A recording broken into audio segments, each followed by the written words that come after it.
Europe football quarter ফাইনালে তুরস্ককে প্রতিপক্ষ পাওয়া নেদারল্যান্ডস অনায়াসে জিতেছে শেষ ১৬ ম্যাচ। জার্মানির মিউনিখ মঙ্গলবার গ্রুপ পর্বের বিবর্ণতা ঝেড়ে দাপুটে পারফরম্যান্সে ডাচদের জয় ৩-০-তে।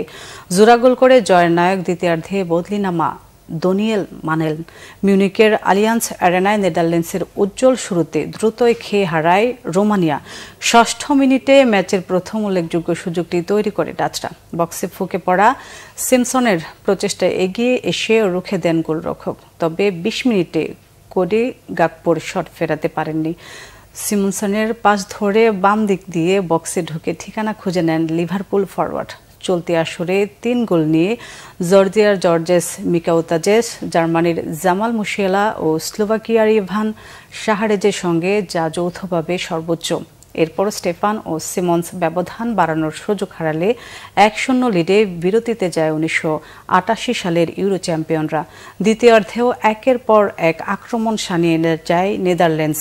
৬৩ মিনিটে অফসাইডে কাটা পড়ে হাকপোর গোল বদলিনামা মালেন। ৮৩ মিনিটে গাকপোর পাস থেকে ব্যবধান দ্বিগুণ করেন। বরুসিয়া ডর্টমুন্ডের এই ফরওয়ার্ড যোগ করার সময় ৩০ মিনিটে ম্যাচে নিজের দ্বিতীয় গোল করে দলের অনায়াস জয় নিশ্চিত করেন।